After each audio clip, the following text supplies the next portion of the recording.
Good morning, dear students.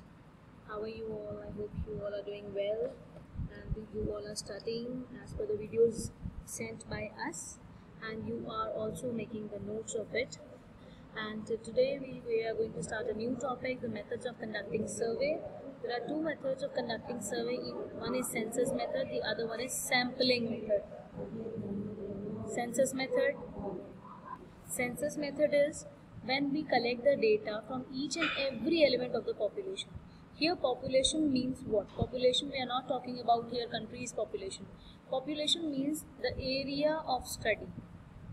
If, say for example, if I am about to get the data of your class, so that means your classroom is a population, or you can say the universe.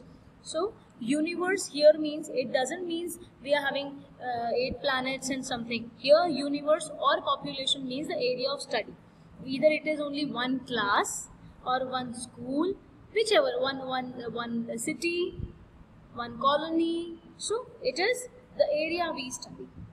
Census method, in census method we collect each and every data, each and everything we collect here, each and everything.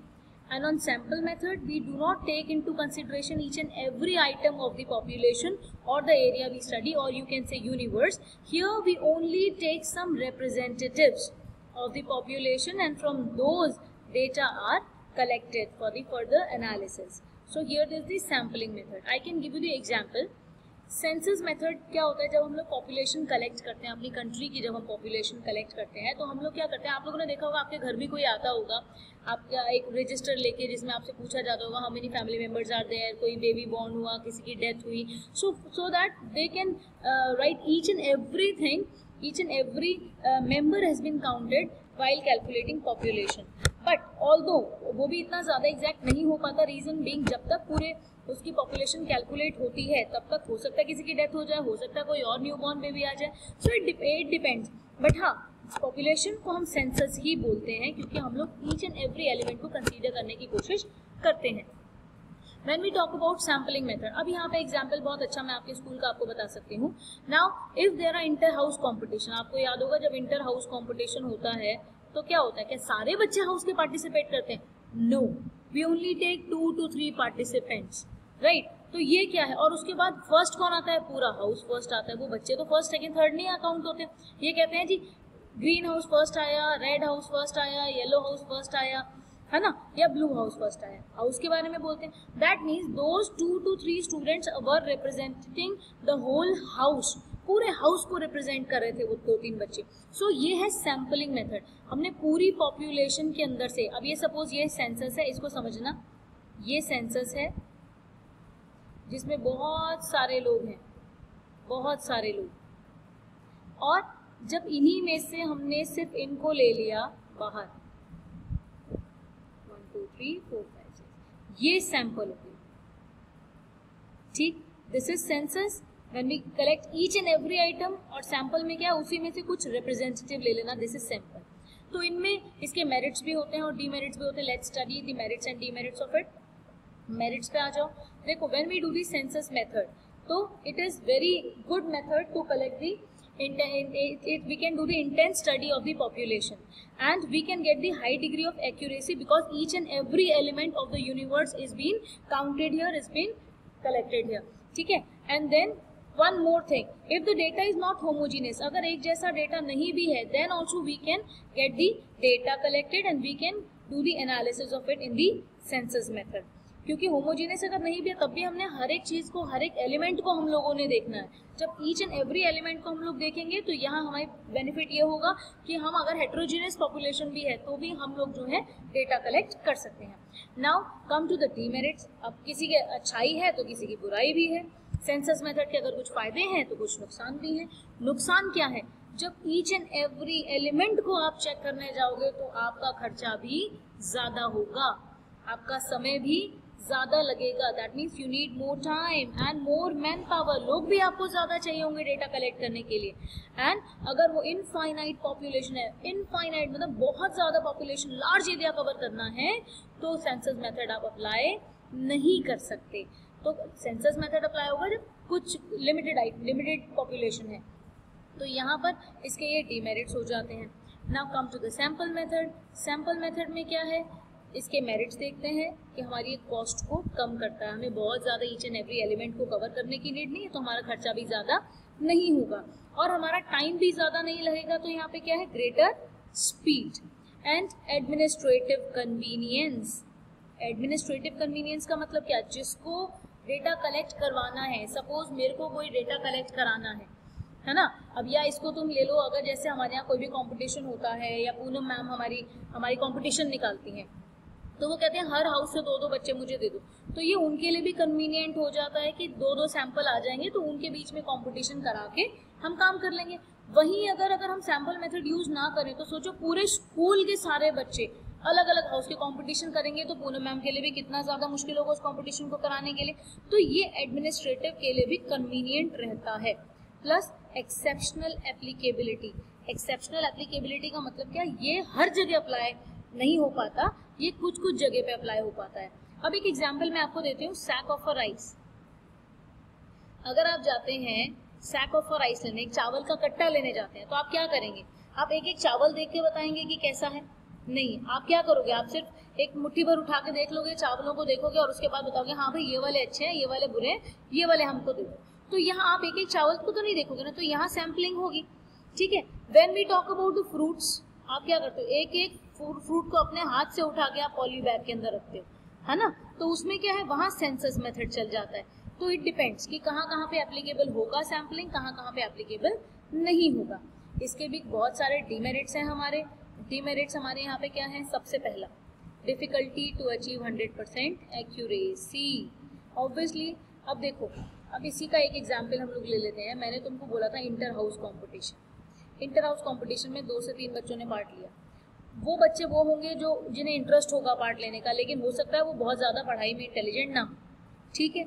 अब जब वो competition में part लेंगे, तो अगर वो suppose second third आ गए या कुछ भी नहीं आए, तो ये वाला बोला जाएगा। और सपोज वो होते हैं ब्लू हाउस के, तो हम ये बोलेंगे कि ब्लू हाउस हार गया। तो क्या ब्लू हाउस के अंदर कोई भी इंटेलिजेंट बच्चा नहीं है? ऐसा नहीं है। क्या ब्लू हाउस के अंदर कोई भी अच्छा बच्चा नहीं है? ऐसा नहीं है। लेकिन जिन्होंने पार्ट लिया था वो रिप्रेजेंट कर रहे थे अपने हाउस को, ठीक है। तो हम इसके बिहाफ पे ये नहीं कह सकते ब्लू हाउस में कोई भी अच्छा बच्चा नहीं। तो यहाँ पे 100% एक्यूरेसी के साथ आप नहीं एनालाइज कर सकते। दूसरा, लैक ऑफ रिप्रेजेंटेटिव्स। वही, अगर हमारे रिप्रेजेंटेटिव सही नहीं है, अगर हमने ढंग से उन्हें कलेक्ट नहीं, सैंपल हमने ढंग से कलेक्ट नहीं किया है, तो भी हमारा सैंपल जो है वो गड़बड़ हो जाएगा, हमारा एनालिसिस गड़बड़ हो जाएगा। बायस इन सिलेक्शन ऑफ सैंपल्स। कई बार जो सैंपल कलेक्ट कर रहा होता है वो भी बायस हो जाता है। बायस इन द सेंस, अब suppose if we talk about इसी एग्जाम्पल को लेकर चलते हैं आगे, हाउस के कंपटीशन को ही। अब सपोज मैं किसी की बात नहीं करती, अपनी ही बात कर लेती हूँ। सपोज मैं ब्लू हाउस की कैप्टन हूँ, या मैं इंचार्ज हूँ, ब्लू हाउस इंचार्ज। तो मैंने क्या किया, मैं बहुत सारे बच्चों के नाम नहीं जानती, मैं 3-4 बच्चों के नाम जानती हूँ, तो मैंने उन्हीं को बोल दिया कि बेटा तुम ही पार्टिसिपेट कर लो। तो यहाँ बायसनेस आ गई, क्योंकि जिनको मैं नहीं जानती थी मैंने उनको इंक्लूड ही नहीं किया, मैंने उन्हीं को बोल दिया भाई तुम पार्टिसिपेट कर लो, छोड़ो बाकियों को, कहाँ ढूंढेंगे बच्चे, है ना। तो ये चीज गड़बड़ हो जाती है। तो यहाँ बायसनेस आएगी, तो जहाँ हमारा सैंपल गलत भी हो सकता है। And sampling method is not possible in case of heterogeneous population. Heterogeneous मतलब जहाँ पे अलग अलग तरह की पॉपुलेशन है, अलग अलग तरह की पॉपुलेशन है, तो वहाँ आप सैंपल नहीं निकाल सकते। सैंपल आप वहीं निकालोगे जहाँ पे पॉपुलेशन आपकी एक जैसी है। इसके सैम्पलिंग मेथड्स के जो अलग अलग तरीके हैं कि सैंपल भी हम कैसे निकालेंगे, इसके भी अलग अलग मेथड्स हैं, मेथड्स ऑफ सैम्पलिंग, जो हम आगे अपनी वीडियो के अंदर पढ़ेंगे।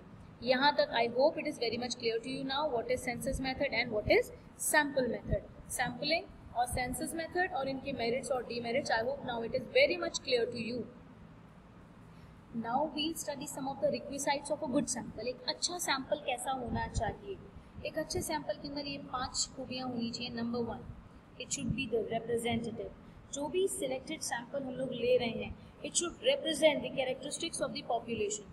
अगर वो पॉपुलेशन की कैरेक्टरिस्टिक्स को रिप्रेजेंट नहीं कर रहा है, तो that can not act as a good sample, because on the behalf of that sample we have to conclude, we have to analyse for the whole population. And if that sample is not representing that whole population, then our analysis, our interpretation may become wrong.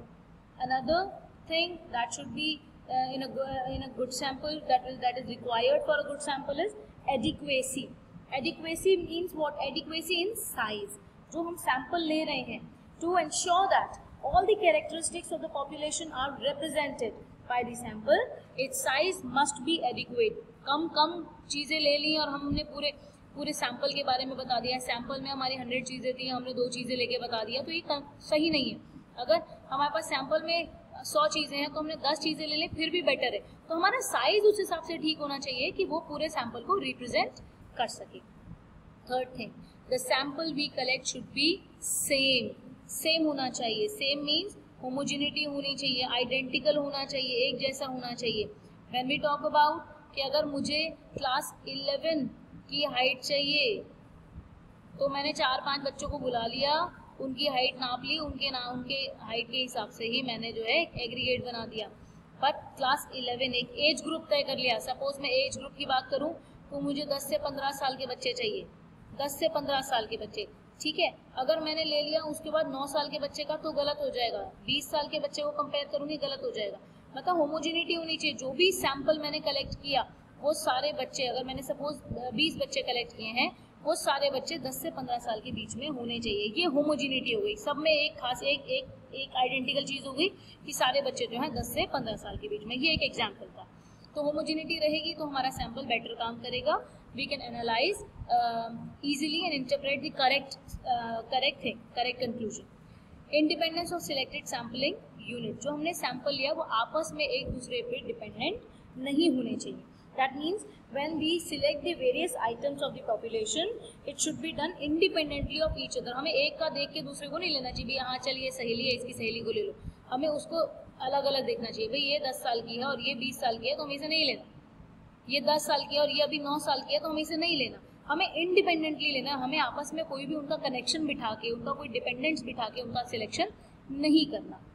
Next is matches with the objective of investigation. सबसे main बात कि हम लोग जो sample collect कर रहे हैं, मैंने इन्वेस्टिगेशन क्यों किया है, मैं इन्वेस्टिगेशन क्यों कर रही हूँ, ठीक है, तो उससे रिलेटेड होना चाहिए मेरा. ये अगर मैंने इन्वेस्टिगेशन किया है किसी भी चीज़ को लेकर, अगर मैं इन्वेस्टिगेशन कर रही हूँ और मैं सैंपल ले रही हूँ, उससे मैच होना चाहिए. मैंने अगर डिबेट कंपटीशन के लिए कुछ लिया है तो वो सारे बच्चे डिबेट कंपटीशन के लिए ही होने चाहिए. ऐसा नहीं कि एक बच्चा जो आर्ट में अच्छा है, जो पेंटिंग में अच्छा है, वो आ जाए और बोले जी मैं आर्ट कर लूँगा. ऐसा नहीं. आर्ट का बच्चा मैं ले लूँ डिबेट कंपटीशन में तो वो चीज़ सही नहीं होगी, मेरी इन्वेस्टिगेशन सॉल्व नहीं होगी, क्योंकि वो आर्ट का बच्चा डिबेट में अच्छा नहीं कर पाएगा, है ना. वो तो आर्ट में अच्छा, ड्राइंग में अच्छा, पेंटिंग में अच्छा, वो डिबेट में बहुत अच्छा नहीं कर पाएगा. जो बच्चा डिबेट में अच्छा है उसको मैं पेंटिंग के लिए बुला लूँ, वो पेंटिंग में अच्छा नहीं कर पाएगा. तो यहाँ पर क्या है, जो भी सैंपल हम लोग कलेक्ट करें वो हमारा जो इन्वेस्टिगेशन का ऑब्जेक्टिव है उसे कम्प्लीटली फुलफिल करना चाहिए. I hope now it is very much clear to you. And now I pen off, I pen down. और इसको अच्छे से समझना बेटा. कोई भी प्रॉब्लम हो, your queries are always welcomed. और आपके पास बुक है, बुक से भी एक बार उसको देखिए. अदरवाइज आपको जो मैं यहाँ पे बता रही हूँ उसको ध्यान से सुनिए, उसको लिखने की कोशिश कीजिए, समझने की कोशिश कीजिए. Your queries are always welcomed. आपको जो प्रॉब्लम है आप व्हाट्सएप पे जब मर्जी मुझसे पूछ सकते हैं. God bless you all.